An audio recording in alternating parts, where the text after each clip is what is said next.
ఓం శ్రీ సాయిరామ్. సాయిబంధులర, ఆత్మస్వరూపులర, ప్రేమస్వరూపులర అందరికీ నమస్కారం. ఈ మధ్య బాబా గారిని విమర్శించే వాళ్ళు కొంతమందిని కూర్చోబెట్టుకొని చర్చలు చేస్తూ ఉంటారు. గురువు అంటే ఎవరు, గురువులు ఎలా ఉంటారు, ఏం చేస్తుంటారు అంటే అవతల వాళ్ళు చెప్తుంటారు. గురువు అంటే మత గ్రంథాలు చదివి చెప్తుంటారు. ఆ మతంలో ఉన్న శాస్త్రాలు, పురాణాలు, ఇలా వాటికి సంబంధించిన విషయాల్ని చెప్తూ ఉంటారు.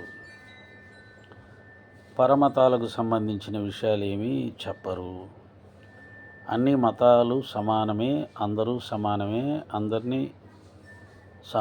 సమానంగా చూడాలి అని గురువులు చెప్పరు.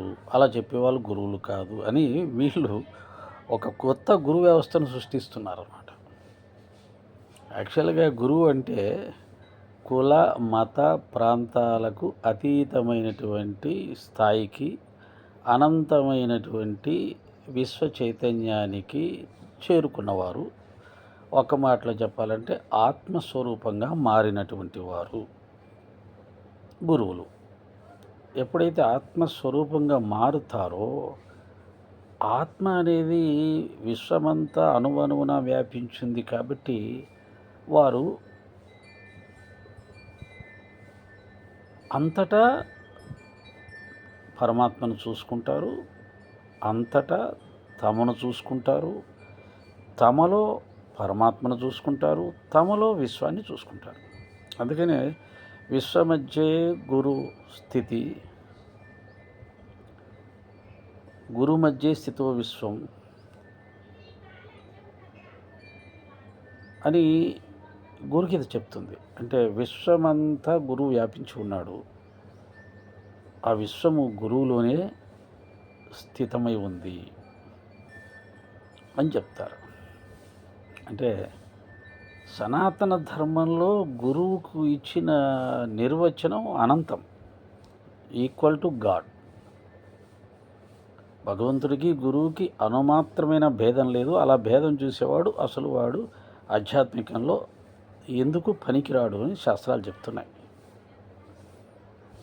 అటువంటి గురు మార్గాన్ని వీళ్ళ మత ఛాందస్యంతో గురువులను కూడా మతోన్మాదులుగా, మత పిచ్చి వాళ్ళుగా మార్చుకోవనే ప్రయత్నం చేస్తూ, గురువులు కూడా మతాల గురించే చెప్తారు, మతంలో ఉన్నటువంటి శాస్త్రాల గురించే చెప్తారు. గురువులు అన్ని మతాలు సమానమని చెప్పరు, అందరూ సమానమని చెప్పరు. అంటే వాళ్ళ ఉద్దేశంలో గురువుకి మత భేదాలు ఉన్నాయి, కుల భేదాలు ఉన్నాయి, ప్రాంతీయ భేదాలు ఉన్నాయి, శాస్త్ర భేదాలు ఉన్నాయి, గ్రంథ భేదాలు ఉన్నాయి, అన్ని భేదాలే. భేదం ఉన్నోడు గురువు ఎలా అవుతాడు? గురువు అంటేనే అద్వైత జ్ఞానం పొందినవాడు, అంటే అంతా ఒకటే అని తెలుసుకునేవాడు గురువు. అది కదా ఆదిశంకరాచార్యులు చెప్పింది మనకు. ఆదిశంకరాచార్యులు ఆ మహానుభావుడి ద్వారా కదా మనకు అద్వైత జ్ఞానం అబ్బింది. అప్పటికీ వేరే మతాలు రాలేదు, ఉన్న మతంలోనే భేదభావాలు ఉన్నాయి. ఆ భేదాలను పోగొట్టే ప్రయత్నం ఆయన చేశారు. అప్పటికి ఇప్పుడున్న మతాలు ఉంటే వారు కూడా అదే చెప్పేవారు. కాబట్టి వారు చెప్పింది అద్వైతం, ఉన్నది ఒకటే, రెండు లేవు. గీత చెప్పింది ఒకటే, పరమాత్మ శ్రీకృష్ణ పరమాత్మ అందరిలో నేనున్నాడు, నేనున్నాను, అన్నిటా నేను ఉన్నాను, నేను లేని చోటు సూది మొనవైపినంత స్థలం కూడా ఈ సృష్టిలో లేదు, అన్ని జీవులలో నేనే ఉన్నాను, అన్ని ప్రాణులలో నేనే ఉన్నాను. ఆయన ఉన్నప్పుడు కూడా ఈ మతాలు లేవు కాబట్టి క్లియర్గా మతాల ప్రసక్తి తీసుకురాలేదు. అప్పుడు ఉన్నటువంటి ప్రపంచం అయితే సృష్టి ఏదైతే ఉందో అన్నిట్లో నేను ఉన్నా అన్నాడు.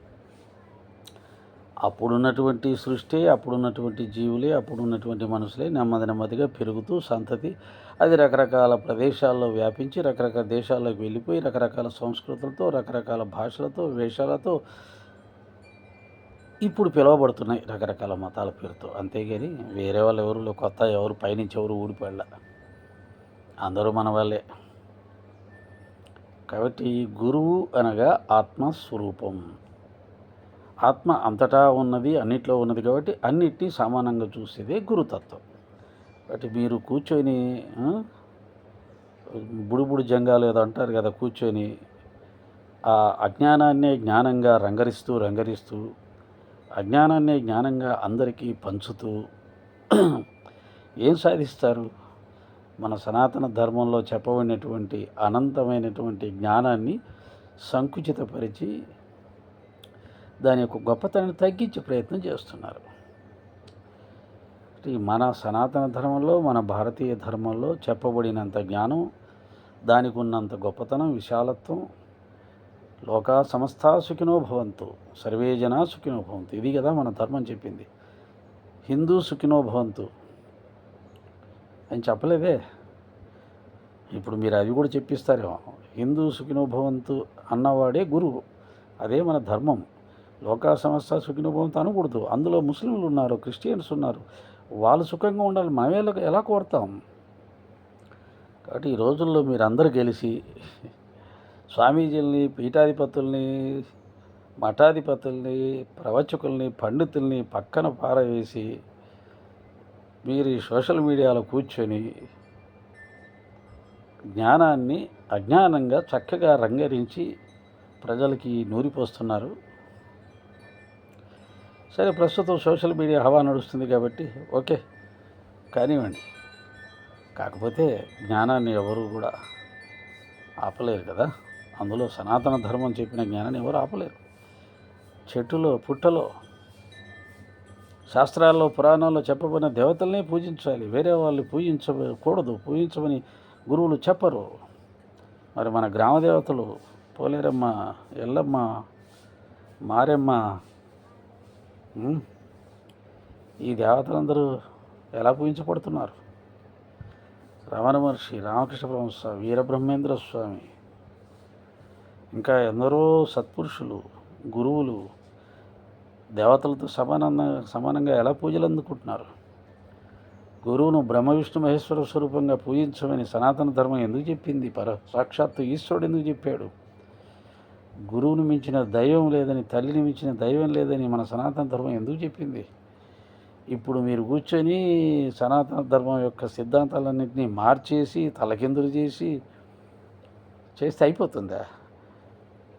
జ్ఞానం అంటే తెలియని వాళ్ళు, పుస్తక జ్ఞానం కూడా లేని వాళ్ళు, అమాయకులు మీ మాటలు విని చప్పట్లు కొట్టచ్చు. దానివల్ల వారి పొందేది లేదు, మీరు పొందేది లేదు. జోగి రాసుకుంటే బూడిద వెళ్ళినట్టుగా అజ్ఞాని రాసుకుంటే, అహంకారి రాసుకుంటే ఏం రాలుతుంది? ఉన్న కాస్త జ్ఞానం పోగొట్టుకొని మరో జన్మలో ఇంకొక కింది జన్మకి వెళ్తారు తప్ప సాధించేది ఏం లేదు. సాయిరామ్.